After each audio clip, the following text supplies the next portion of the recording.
games industry has come a long way since Gearbox Software released their first Borderlands game in October 2009. Development teams have expanded, budgets have ballooned, and several new IPs have elbowed their way into the looter-shooter genre. Last month, 2K Games brought me to LA to get some hands-on with their newly revealed Borderlands 3. While I was there, I managed to sneak in a little time with a few Gearbox developers, but I only had a few minutes with each one, so I wanted to focus my questions for them around three main areas. 1, how they felt Borderlands 3 would fit in this new looter-shooter landscape. 2, what the writing process is like for a game with such a big established universe. And 3, what it's been like to finally show the game off to the general public. To kick things off, I spoke to Paul Sage, the game's creative director. That's a great question of how you bring the game from the past into 2019. And one of the places that we really looked at was the tone of the game, right? Like not just the, when you look at it, you see the art is different. Some people would say like there's definitely almost a comic book style to it, but there's a tone. A lot of people say, oh, well, it's humor, but it's more than that. There's a genuineness to it and the writing where you feel for the characters. And so it's making sure those characters feel genuine and making sure it feels good. And when we hit that mark, then I think that's what sets us apart in the market. Because if we miss tone, people would feel like, oh, it wasn't genuine. It wasn't true to what the series' roots were. So we've taken the DNA from previous games and really said, where do we want to fit? Like if Borderlands 1 was more of a darker, somber tone and Borderlands 2 had, like, okay, there might've been more memes or whatever. We kind of wanted to strike somewhere just slightly in the middle, maybe over towards what Borderlands 2 was. And I think creating that tone was super important to us. Really, the biggest thing about Borderlands 3 is we're not trying to change the formula. We are literally trying to perfect it. So more environments, more of the enemy creature types, more of the weapons that you saw, even adding the little quality of life things like the underbarrel, like the mode switch, more sound files, more of the hidden reloads. Like we actually saw the water gun cooldown for the COV weapon. So doing little things like that where we're not trying to be like some of the other looter shooters that are doing that shared shooter world. We want to stay true to classic. Cool, let's couch co-op, on a Friday night eating pizza. Both of us split screen on the Xbox or on the PS4. Borderlands has all the challenges, right? Because we have this sense of dark humor that's sometimes also referential, that's sometimes self-referential, that sometimes, we're a mix of everything, but humor is really, really important. And so it's been important in this group not to lose any of that. It might be flavored a little bit differently, but I mean, it's just like a little bit of pinch more of this, a little bit pinch more of that. But to do that and still make a cohesive narrative that still tugs at the heartstrings at times, that still has characters that are relevant, that still has themes that you can relate to as a viewer, as a consumer of that content, that's a tough job. A lot of it is starting with themes that we know and that we love. Like there are 2 or 3 big themes in Borderlands 3 that you're gonna feel through. Like we think of our characters after a time as our own family, right? And when we bring a returning character back, like Lilith you've seen in the demo today is very, very important to this story. Like Lilith feels like my big sister or my little sister, I don't know. She's probably younger than me technically, but she feels like a sister. She feels like part of that family. So one of the things you're gonna see actually as a theme throughout Borderlands 3 in almost every light is families. Sometimes the families you have and don't want, sometimes the families you have and do want, sometimes the family you didn't expect to find, and sometimes really the twisted and maligned and misused family, like the Calypso twins who have taken the bandits and turned them into the children of this vault, this cult of personality. So we really try to find those relatable themes in characters. And we are doing kind of a diligence pass to be sure that things aren't so obscure, that we be sure that the important themes are repeated a lot, that even like secondary themes that might be passing, we come back and we pay out those arcs and we give you some memorable moments. Again, I'm very proud of our work. One of the greatest confirmational moments for me is you've seen Tiny Tina in the trailer, and so she's coming back. Early on, we brought in Ashley Birch for some early tests on the voice, just to understand how when Tina grows up, what does that sound like and all. And Ashley was actually very complimentary of our writer's work. So for us, that was like, okay, we're doing it, we're on it. But it's been really important that we listen to the fans, we understand that, and as much as possible, we maintain this great thing that we've got going on with tone and continuity of that.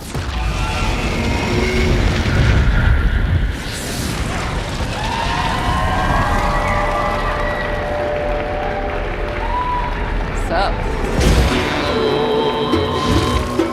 One of the things that I really enjoyed in my creative director role in Battleborn was I worked really closely with the writer Aaron Lindy at the time to really develop that world and that universe.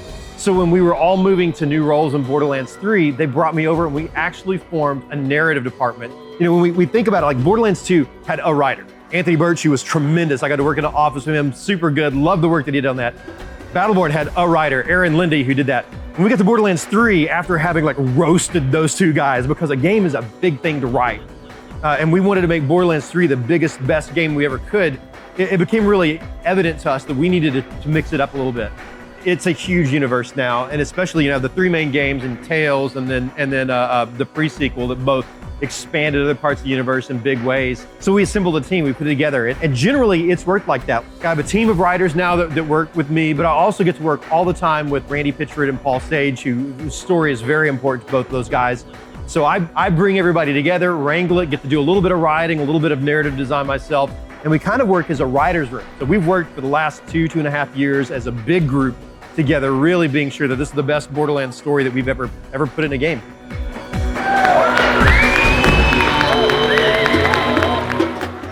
At the very beginning of the project, we get together with some of the creative leads from all the disciplines. Scott Kester, our art director, Keith Schuler, our lead mission designer, Graham Timmons, our lead level design director, and got together with the writers, with Randy Pitchford, with Paul Sage, and we kind of put together the skeleton of the game, right? And we fought one another, sometimes with knives, sometimes with, you know, with all sorts of, and eventually from that emerged kind of what we call the plot map, a map of like the main structure of the game. And then from there, we kind of divide and conquer at that point. The writers go off and they start working on that main mission thread.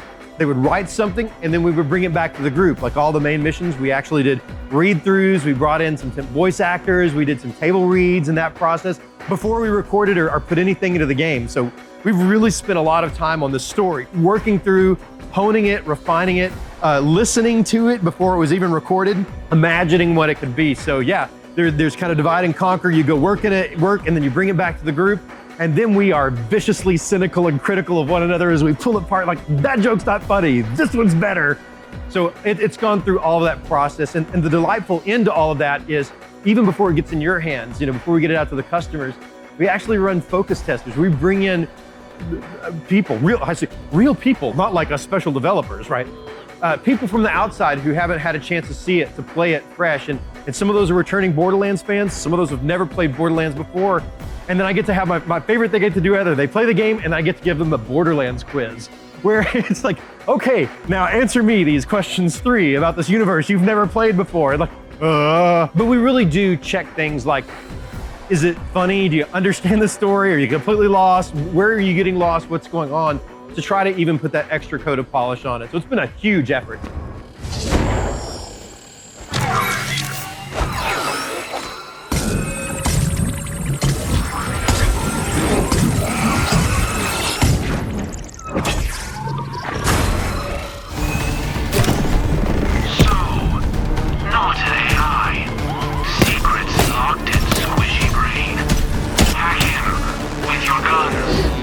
What's interesting is when you have a game now that expands, 5 major titles over 10 years, not everything is always perfectly consistent.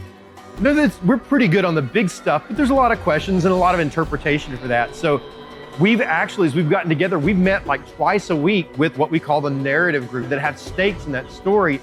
And every time when we run across like, do we want to go there? Do we answer that? Do we want to bring this in? We talk about that, and we try to come up with at least internal answers and all that. So one of the things that we did when we reassembled this new narrative group for this game, I hired a guy, his name is Dante Silva, and he is our lore keeper, and he's a young guy, and I found him on Battleborn, because in Battleborn, when I was writing a big chunk of the lore, he was the guy that policed me and told me everything that was wrong with this world that I was creating as I was creating it. He's one of those weird guys that just has, probably like you, that has a unique mind for lore and detail and loves it. So we gave him the task a couple of years ago, read everything, watch everything, and write it all down and organize it. So we've been kind of recollecting and reforming and rebuilding our own internal massive lore database that answers all of that. Thank you. Look at this. Monomolecular edge. Translation, cool sword. Hey, it's Reese's best friend Zero stealing my tech. What's wrong? Atlas not cutting it anymore? My offer still stands. It's not too late to come work for Mouthwood. So frequently I've gone to them and I've been like, hey, what are the records? Like, what is the relationship between these two characters? Like, would this character have known about this thing? Like, could we set up that this is a potential like backstory for this other character? They might have an idea that, oh yeah, there's this other mission over here that we can reference or tie into, or, you know, someone who's worked on one of the earlier games can be like, oh yeah, that would be a great callback all the way to the first game. Like, what if we added this? Or what if the object that you're getting is that? Sometimes even fan theories that they've come up with, trying to do a little bit of fan service there where we're like, oh yeah, that's actually a really cool idea. That's a really great explanation. What if? Once we've kind of honed out what the flow of the story is going to be, I'll do a quick test map, and it's just, you know, very basic, like, here's a blank checkerboard door, you have to open it. And if there's combat behind it, there might be one dude. It's just to represent, yeah, here's the very basic steps of what you have to do. And then I'll have my level designer sit down and play through it so that everyone's kind of on the same page of, okay, here's the high level beats, and then here are the areas that, you know, I need you to take and run with. That's really where the team cohesiveness falls in.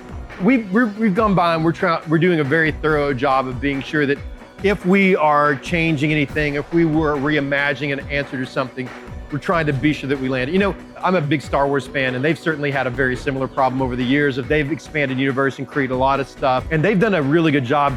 And I hope as we continue to make more Borderlands 3 and hopefully even beyond, that we'll continue just to play on that. But you know, you're gonna lose a detail here and there, unless you're a lore nerd and you wanna go back and read, like, so we're doing some stuff for you too. Okay. Like we've done some very practical things, like now, like echo logs that you pick up, you'll be able to go back in your list and replay some of them, if not all of them. So you'll be able to go back and review and see some of that. You know, there's a lot of those types of things that are given there. Side quests and even challenges. We have another type of challenge. We're not gonna get into a lot of details today, but are a little bit more lore heavy challenge there that will give you a little bit more information and dialogue and thought about the universe. So if you're a super Borderlands lore nerd, get ready, man. There is some juicy meat and dessert in this game. You are nearing a historical marker of Typhon de Leon, the first Vault Hunter. Sadly, he disappeared decades ago while seeking the Iridian homeworld. I am eager to acquire any information Typhon de Leon left behind.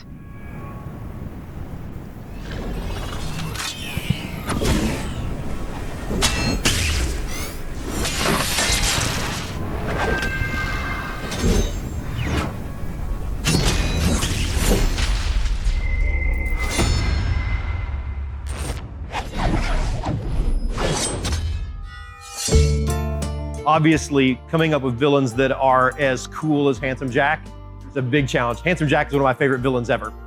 I think we've hit it with the Calypsos. They're gonna be different, but we spent a lot of time thinking about what are the things that were very specifically important for Handsome Jack, what made him a relatable villain, where it worked in his humor, and then what are those things that we can do that's different than him that will make the Calypsos feel like they're good villains in their own right. So that's been one of the biggest challenge, and I'll let you see in the details of the next coming months and the game and all that how well we did. But I think they've got something there. I think you're gonna be really pleased with where they went. Also, I don't know if you've noticed, we have a freaking ton of characters, right? And popular characters. It's the best problem ever to happen. Even with, I watched when we put out the teaser trailer and then the announced trailer for this game, and we watched very closely as people said, "Oh, I see this character is returning, great." And like, I haven't seen this one yet. I'm worried if they're ever gonna come back. And like, we'll get back to them, we promise. But there comes a point that you have to make some hard decisions, because if we put every character in every scene, no character ever has any. So we have to make some hard decisions there. So super spoiler coming up right here. No matter what decision you make at the end of Tales, Scooter's dead. Scooter sacrifices himself nobly, you know, and does a great thing on that. It doesn't matter how many other decisions you make in that game, that's gonna happen. That's obviously canon. And we're gonna reference that. And you're gonna hear that talking about, we've got to deal with that in our universe because he's not returning, he's gone. And so we deal with the passing of characters like that. The cool thing about Tales is our guys, our writers, and our lore team at Gearbox worked very hand in hand with Telltale on the development of that. So all the stuff that was said in there was approved canon or approved possible canon for the Borderlands universe. So we consider it part of the family and deal with that. You're gonna see some really cool stuff, mainly in the form of Reese. You got to see him. He's back and he's really cool. Head of Atlas now with the siege mustache. I love him. It's gonna be cool. I think you're gonna love it. Oh, this? This is my siege mustache. The troops love it. Anyway, who's your friend? I'm a Vault Hunter, and I'm here with the Crimson Raiders. Vault Hunter? Crimson? Holy crap, yes! How many troops did you bring? 20,000? 50,000? Depends. Do you count my biceps separately? What?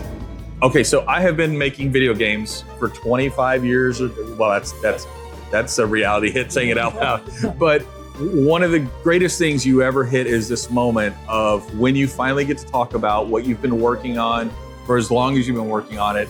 And you just hope that you're like, man, I just want you to have the same kind of fun I have playing games, and that's what you're hoping for. So I think the team has done a tremendous job of working on this game. And I can't wait. I hope people love it. And man, it's a labor of love. Someone put together on YouTube a compilation of like a bunch of different streamers and tubers of their like fan reacts, watching the trailer with the trailer playing in the middle. We actually played that at our company meeting for the entire company. And we were standing up and cheering and crying and everything because we do it for you guys. And we are so close to the game. We, at any given day, we think it's awesome and we think it's shit and we think it's good and we think it's terrible. We don't know. But seeing you guys respond favorably to work that we've done just thrills us. Seeing people clap and cheer at moments and seeing how good the game looks up on the big screen, it really does just juice us up. Especially with the worry of all the demands of everyone being like, oh, like it'll suck if they do it like this other thing, or if it just isn't up to their expectations. Seeing especially the cosplayers come up with their cosplays immediately. Like literally when we announced at PAX, people went back to their hotel rooms and then redid costumes to have the new Maya the whole next day. And that's just been satisfying to see how excited everyone is, especially after we've been working so hard on all this. I'm excited. The magic's back. I'm excited to play the game. I cannot wait so I get to stop losing my content, my progress when I play. The reaction has been just amazing and humbling, to be honest. Been much bigger than we thought. We are clearing the building now. It is 2 o'clock. Please exit the vicinity and have a great day. All Gearbox staff and partners, please report to the stage area. They must want Hyperion.